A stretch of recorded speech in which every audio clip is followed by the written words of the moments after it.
until Bobby Kennedy, Dr. King got Bobby Kennedy to issue to get the National Guards to come in and take over.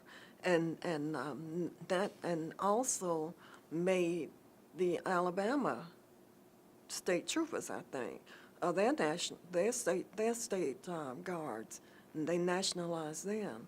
So they had to honor what we were, what Kennedy had set down for them. I understand a lot of people didn't like that, but if it had not been for his efforts and Dr. King's insistence of his help, that whole church would have been burned that night, and we would have had another bombing. You know, and it's just so sad to think about how cruel people were. We lost three young people through in Mississippi, Cheney, Schwerner, and Goodson, I think was the other young man's name, all because of hatred. And it's just astounding how bitter these people were. When I think about the little girl, I believe it was the Little Rock Nine that had to face those people. Fortunately, Atlanta avoided a lot of that because we had community leaders who saw the handwriting on the wall and also realized that we weren't going to step back. We weren't going to sit down. So we had leaders who were willing to come together, black and white. Ivan Allen, I think, led that group, and he became mayor as a result of it. A lot of whites were angry with him, but he did have the foresight to come together and come up with a viable plan to integrate Atlanta. And as a result of it, this is where we are today. And I thank God for Ivan Allen. He was hiring a lot of my friends in his campaign and paid $25 a week. That was a lot of money then. Sharon Strickland can tell you about that. She worked with them. And I understand it was Ivan Allen who brought the businesses together to have that meeting. Mm-hmm. Where the students went later to Warren Memorial to try to get everyone on board and on the same page to go ahead and agree to wait until, let's see. And I think Dr. King gave the speech. He was sick, he was not feeling well that night at Warren Memorial. But what are your memories of Warren Memorial? Warren Memorial, Mount Moriah Baptist Church, West Hunter were the focal points of the civil rights movement. They opened their doors, and Mount Moriah is my home church. They were situated right in the middle of the AU Center.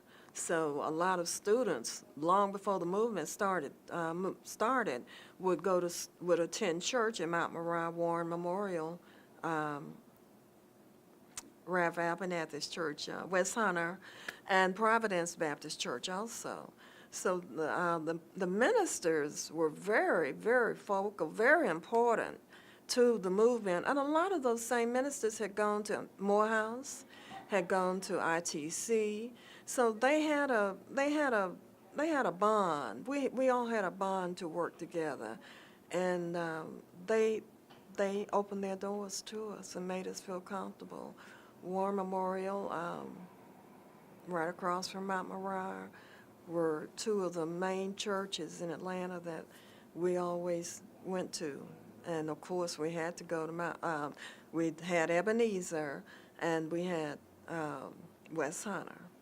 So we had the connection because Dr. King had gone to Morehouse. Now, I'm not sure where Reverend Abernathy went because I think he was from Alabama, but he was an ordained minister, as was, I believe, Andy and Joseph Lowry, and of course, Dr. Vivian. The quadrangle, did you say you met sometimes at the quadrangle with the students? Mm-hmm. The quadrangle was Clark Atlanta, Spelman College, Morehouse College, and at that time we called it the Kona, Yates and Milton's. So when we met there, that was the starting point for us to go downtown.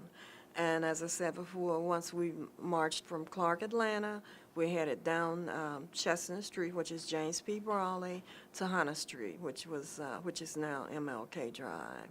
And it was just the place to be.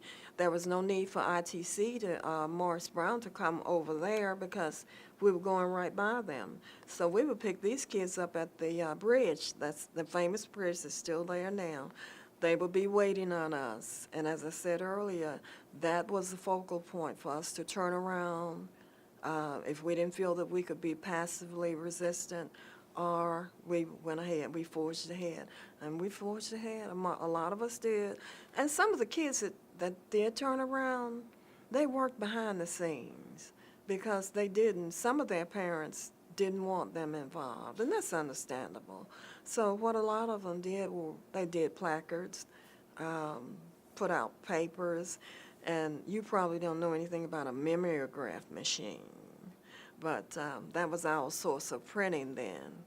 And so a lot of those kids worked behind the scenes. So that's why you had the foot soldiers of Spelman and the other kids from Morehouse, the young men from Morehouse too. But we all came together collectively as a group to create the Atlanta student movement. And it was a wonderful time for us. Last question, Rush Memorial. Rush Memorial, okay. What are your memories with regard to Reverend Boone and Rush Memorial and their assistance too? Rush Memorial is very special to me. I went to elementary school at Rush Memorial, ironically, and then Reverend Boone became, I believe he was president of the Operation Breadbasket in Atlanta. And Reverend Boone was very